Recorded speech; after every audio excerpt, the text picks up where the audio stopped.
And the king commanded, and they brought great stones, costly stones, and hewed stones to lay the foundation of the house. And Shlom's builders and Chiram's builders did hew them, and the stone squares. So they presented timber and stones to build the house. Solomon's somewhat historical. Chiram is not. Well, I mean, doesn't mean he wasn't a real being, but people say, okay, we got the letter of the chariot, the letter of the sun, the letter of the hanged man,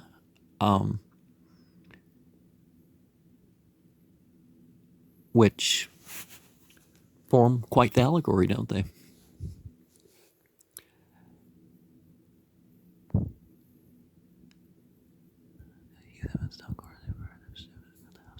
And it came to pass in the 480th year after the children of Yishrael were come out of the land of Egypt, in the 4th year of Shlomo's reign over Yishrael, in the month Zeph, which is the 2nd month, that he began to build the house of God as a noun and verb, and the house which King Shlomo built for God as a noun and verb, the length thereof was 60 cubits, and the breadth thereof was 20 cubits, and the height thereof 30 cubits.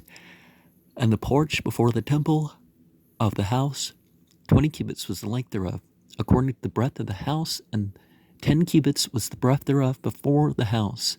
And for the cubits he made windows of narrow lights.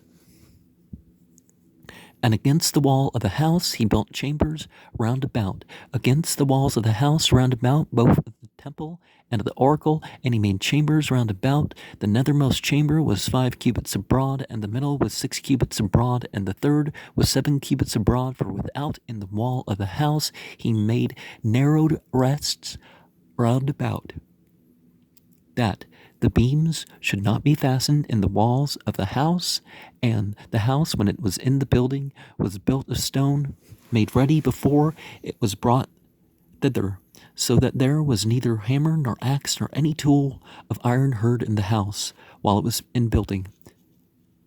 Another allegory there. The door, I mean, they could have used other metal, couldn't they have?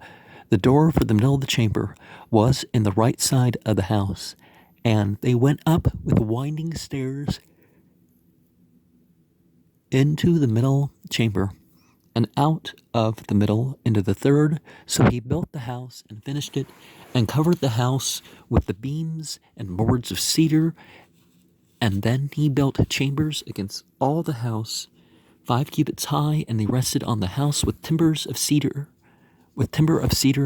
and he built walls of the house within the borders of cedar, both the floor of the house and the walls of the ceiling, and he covered them on the inside with wood, and covered the floor with planks of fir, and he built 20 cubits on the sides of the house, both the floor and the walls with boards of cedar. He even built them for it within, even for the oracle, even for the most holy place, and the house that is the temple before it was 40 cubits long, and the cedar of the house within was carved with knops and open flowers, all with cedar. There was no stone seen. And the oracle he prepared in the house within to set there the Ark of the Covenant of God as a noun and verb. Remember, a sage controls the oracle, doesn't merely consult it, but and this was all supposed to be like gold coated or something like this, according to some findings of remnants.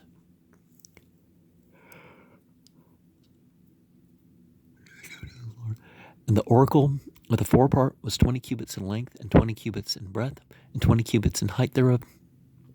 And he overlaid it with pure gold, and so covered the altar which was of cedar. So Shlomo overlaid the house within with pure gold, and he made a partition by the chains of gold before the oracle, and he overlaid it with gold, and the whole house he overlaid with gold, until he had finished all the house, and all the whole altar that was by the oracle he overlaid with gold. And within the oracle, he made 2 cherubims.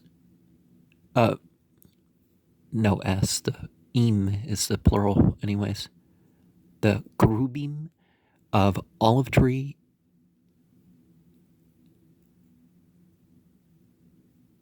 Or is it cherubim? Each 10 cubits high, and 5 cubits was the one wing of the cherub. The 5 cubits, the other wing of the cherub. For the uttermost part of the one wing into the uttermost part of the other were 10 cubits, and the other cherub was 10 cubits. But the cherubim... Oh, we're gonna give it an English sound like saying cherub. Might as well say,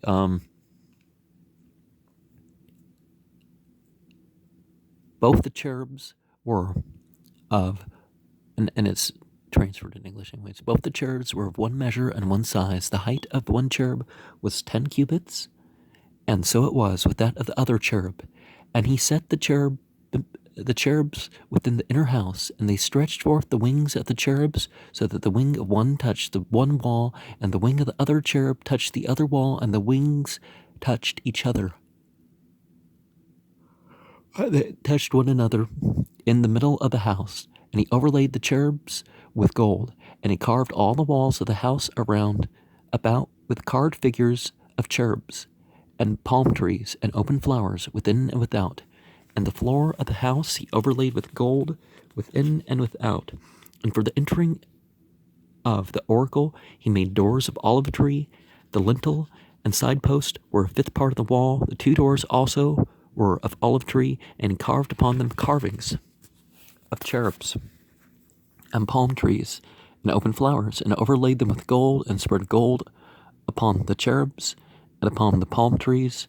So also made he for the doors of the temple posts of olive trees, a 4th part of the wall. And the 2 doors were of fir tree. The 2 leaves of one door were folding, and the 2 leaves of the other door were folding. And he carved upon cherubs and palm trees and open flowers, and covered them with gold fitted upon carved work. And he built the inner court with 3 rows of hewed stone, and a row of cedar beams. In the 4th year was the foundation of the house of God as a noun and verb, laid in the month of the Ziph. And in the 11th year, in the month Bul, which is the 8th month, was the house finished throughout all the parts thereof, and according to all the foundation of it, all the fashion of it. So was he 7 years in building it. But Shlomo was building his own house 13 years, and he finished all his house. He built also the house of the forest of Lebanon. The length thereof was 100 cubits, and the breadth thereof 50 cubits, and the height thereof 30 cubits, upon 4 rows of cedar pillars with cedar beams upon the pillars, and it was covered with a cedar above the beams that lay on 45 pillars, 15 in a row. And there were windows in 3 rows, and light was against the light in 3 ranks.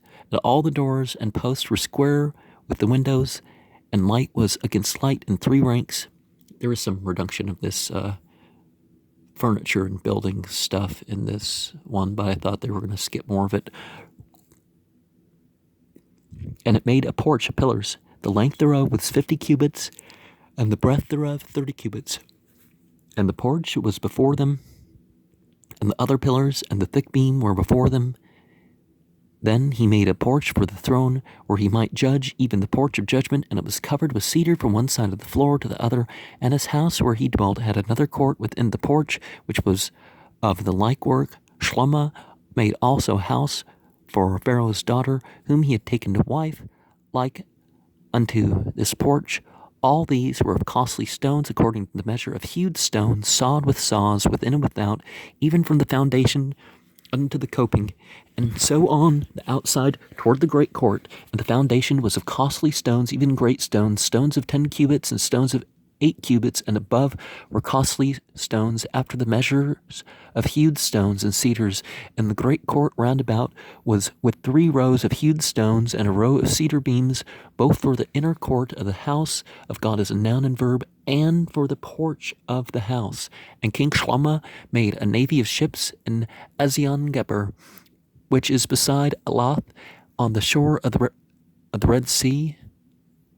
Is it Reed Sea or is it Red Sea? Because in Exodus it's the Reed Sea, but I think Red Sea is actually right here.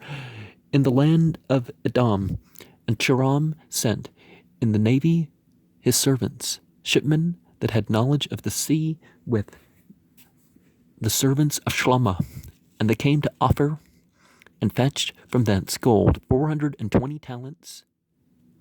Isn't like a talent like a person's weight of gold? And brought it to King Shlomo. And remember, 666 was the amount of talents that he got yearly as tribute. It says somewhere. And when the king of Sheba heard the fame of Shlomo concerning the name of God as a noun and verb, she came to prove him with hard questions, and she came to Jerusalem with a very great train, with camels that bore spices and very much gold and precious stones. And when she was come to Shlomo, she communed with him of all that was in her heart. And Shlomo told her all the questions, and there was not anything hid from the king which he told her not. And when the queen of Sheba had seen all Shlomo's wisdom, all the house that he built, and the meat of his table, and the sitting of his servants, and the attendance of his ministers, and their apparel, and his cupbearers, and his ascent by which he went up unto the house of God as a noun and verb, there was no more spirit in her. And she said to the king, it was a true report that I heard in mine own land of thy acts and of thy wisdom, howbeit I believe not the words until I came, and mine eyes had seen it, and behold, the half was not told me. Thy wisdom and prosperity extended the fame which I heard. Happy are the men, happy are these thy servants, which stand continually before thee, and that hear thy wisdom. Blessed be God as a noun and verb, thy God, which delighted in thee, to set thee on the throne of Yisrael, because God as a noun and verb loved Yisrael forever. Therefore made he thee king, to do judgment and justice. And in Vedic culture, too, the ruler, whatever method of choosing the ruler is supposed to represent God, as in, carry out God's commands more than their own personal, not so much their own personal principles, But, well, your principles are supposed to align with God, but yeah. And she gave the king 120 talents of gold and of spices, very great store, and precious stones. There came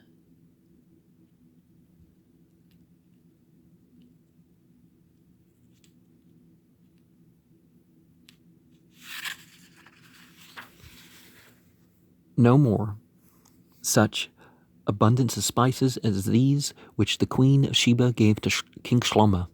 And the navy also of Chiram that brought gold from Ophir brought in from Ophir great plenty of almug trees and precious stones. And the king made of almug trees pillars for the house of God as a noun and verb, and for the king's house harps also, and psalteries for singers. There came no such almug trees, nor were seen unto this day. And King Shlomo gave to the queen of Sheba all her desire, whatsoever she asked, because that which Shlomo gave her of his royal bounty.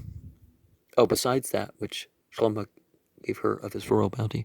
So she turned and went to her own country, she and her servants. Now the weight of gold that came to Shlomo in 1 year was 666 talents of gold. Okay. I have a playlist for that number, by the way.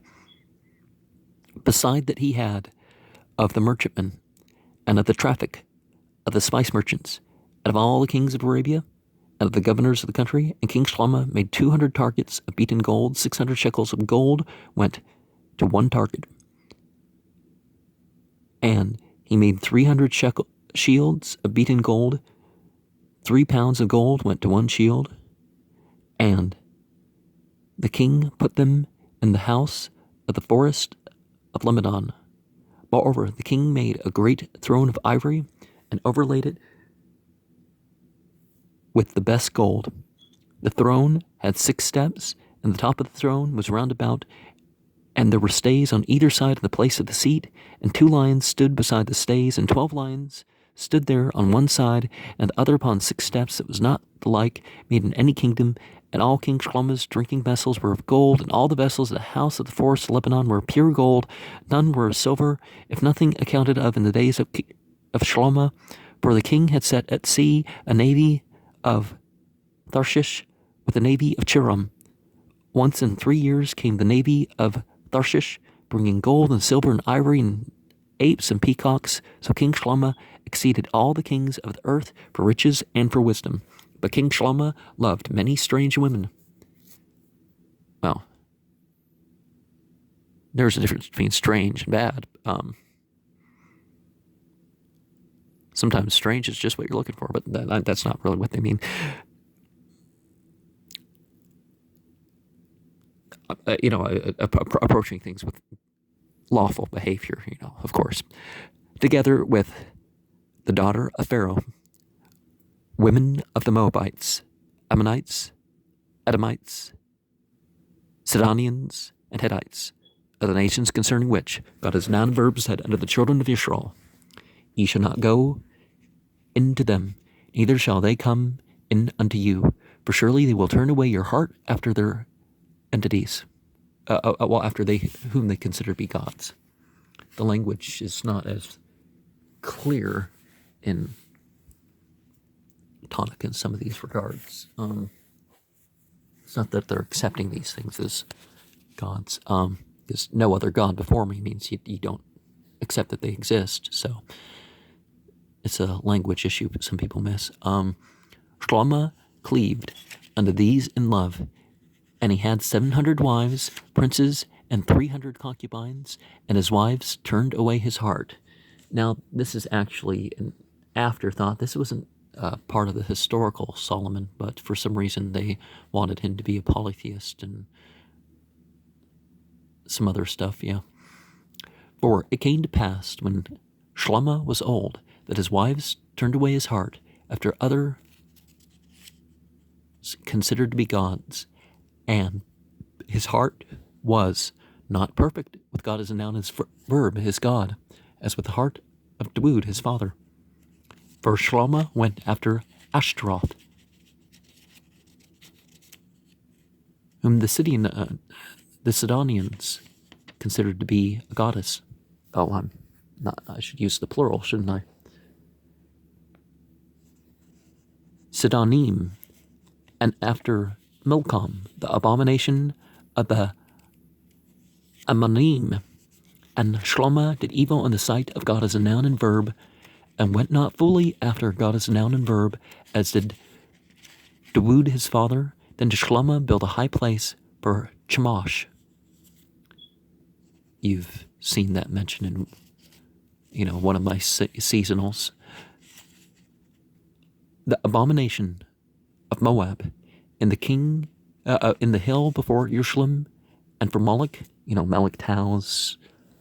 I refer to that more on the Yazidi list, but the abomination of the children of Ammon, and likewise did he for all his strange wives, which he burnt incest. He burnt incense and sacrificed unto their entities.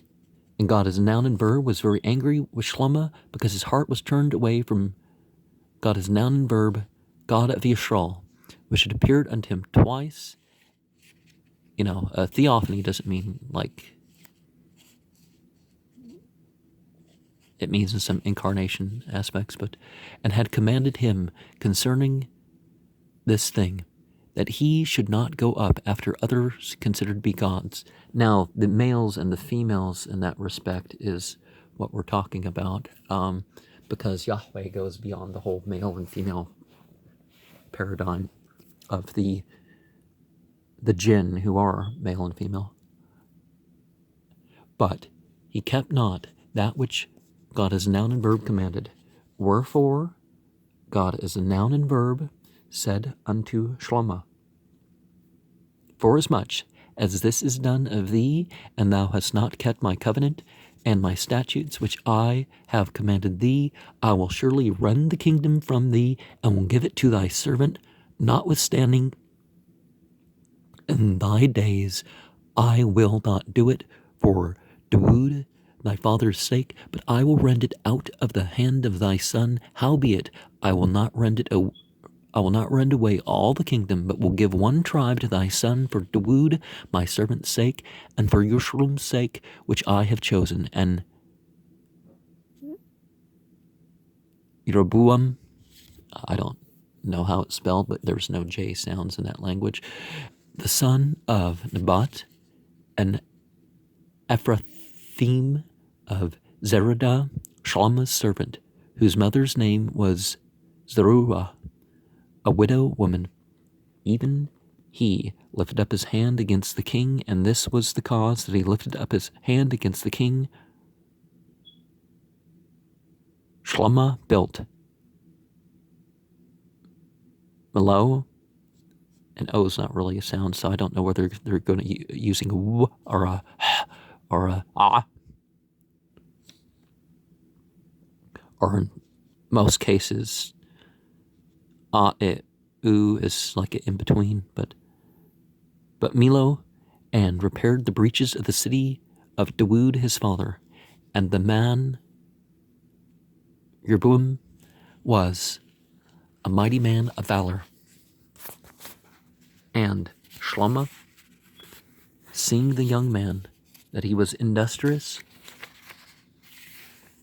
made him ruler over all the charge of the house of Yusuf.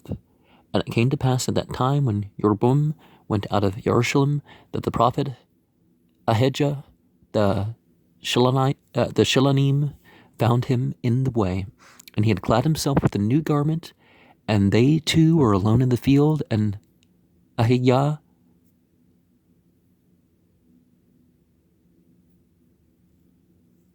caught the new garment that was on him, and rent it in 12 pieces. And he said unto Jeroboam, take these 10 pieces, for thus saith God as a noun and verb, the God of Yisrael, behold, I will rend the kingdom out of the hand of Shlomo, and I will give 10 tribes to thee, because that they have forsaken me, and have worshipped Ashtoreth as a goddess of the Sidonim, Chemosh as a god of the Moabim, and Milcom as god of the children of Ammon, Beni Amun, and have not walked in my ways to do that which is right in mine eyes. Amun, yeah. And to keep my statutes and my judgments, as did Dawood his father. Howbeit I will not take the whole kingdom out of his hand, but I will make him prince all the days of his life, for Dawood my servant's sake, whom I chose, because he kept my commandments and my statutes. But I will take the kingdom out of his son's hand, and I will give it unto thee, even 10 tribes, and unto his son I will give 1 tribe, that Dawood my servant may have a light alway before me in Jerusalem, the city which I have chosen me to put my name there. And I will take thee, and thou shalt reign according to all that thy soul desireth, and shalt be king over Yisrael. And it shall be, if thou wilt hearken unto all that I command thee, and wilt walk in my ways, and do that which is right in my sight, to keep my statutes and my commandments, as Dawood my servant did, that I will be with thee, and build thee a sure house, as I build for Dawood, and will give Yisrael unto thee, and I will for this afflict the seed of Dawood, but not forever. Shlomo sought therefore to kill Jeroboam, and Jeroboam arose and fled into Egypt, unto Shishak the king of Egypt, and was in Egypt until the death of Shlomo. And the rest of the acts of Shlomo, and all that he did, and his wisdom, are they not written in the books of the acts of Solomon? There's 74 books that are explicitly mentioned in the Bible.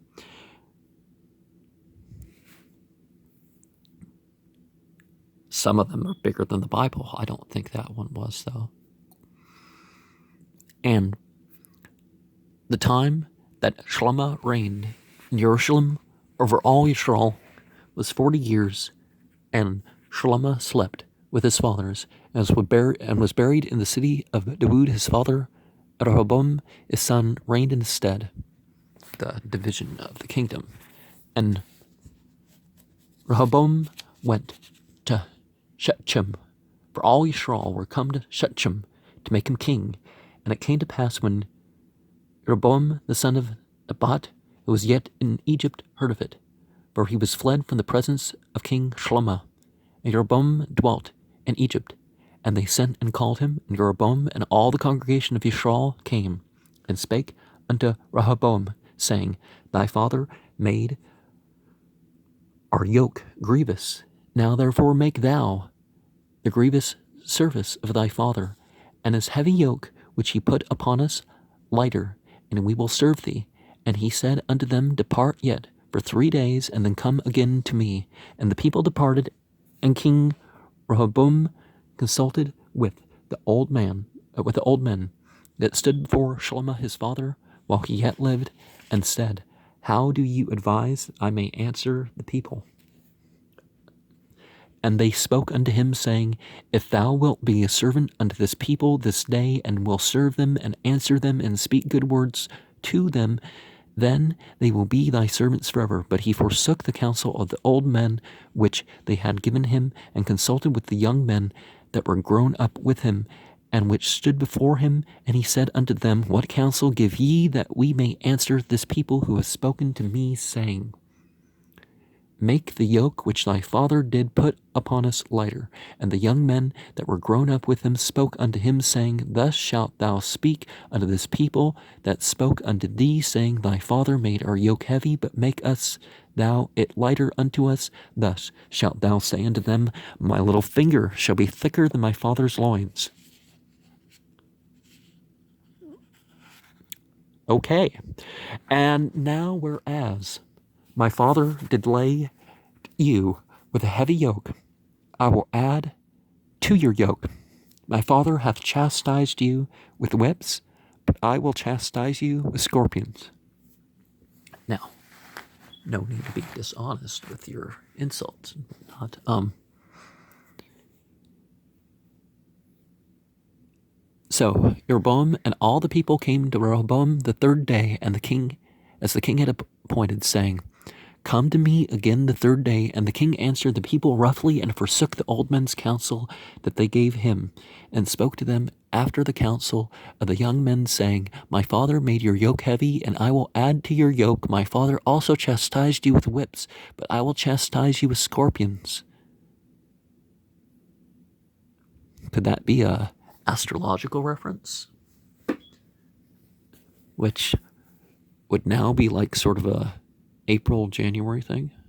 I mean, not an April, January, April, December.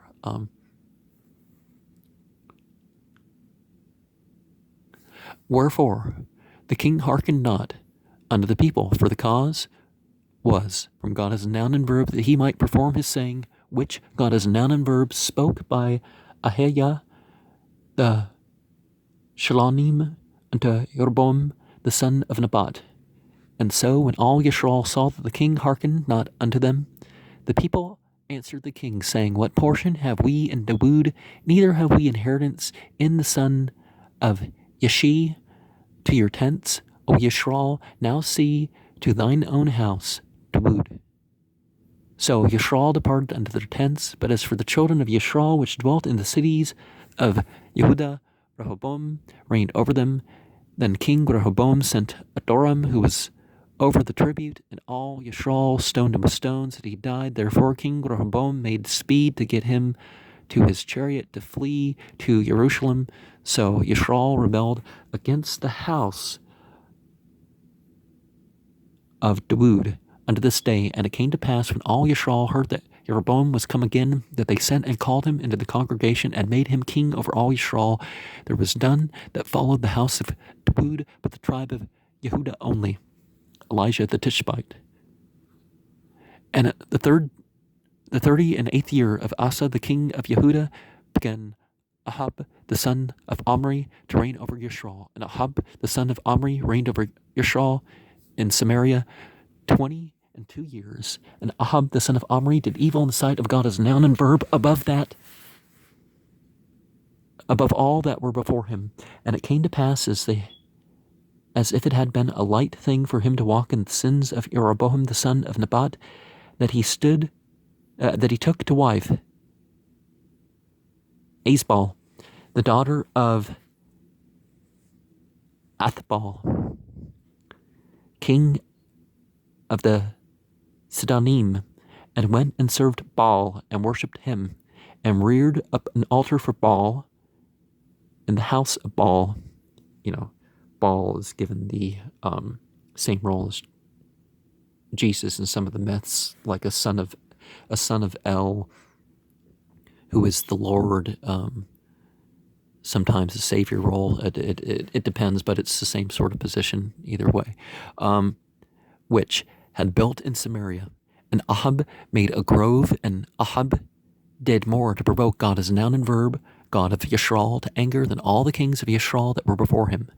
And Eliyahu the Tishbim, who was of the inhabitants of Gilead, said unto Ahab, as God is noun and verb, God of Yishral liveth, before whom I stand, there shall not be dew nor rain these years, but according to my word. And the word of God as noun and verb came unto him, saying, Get thee hence, and turn thee eastward, and hide thyself by the brook Cherith, that is before Jordan. And it came to pass that thou shalt drink of the brook, and I have commanded the ravens to feed thee. So he went and did according to the word of God as noun and verb, for he went and dwelt by the brook Cherith, that is before Jordan.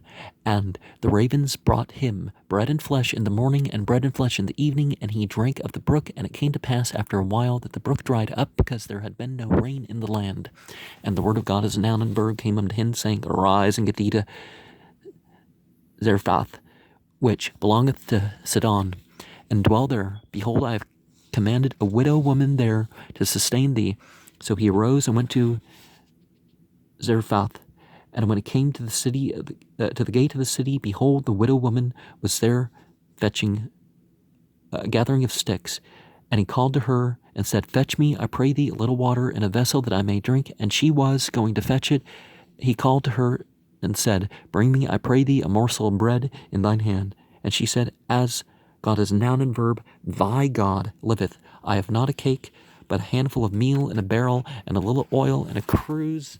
And behold, I am gathering 2 sticks, that I may go in and dress it for me and my son, that we may eat it and die. Never lose hope.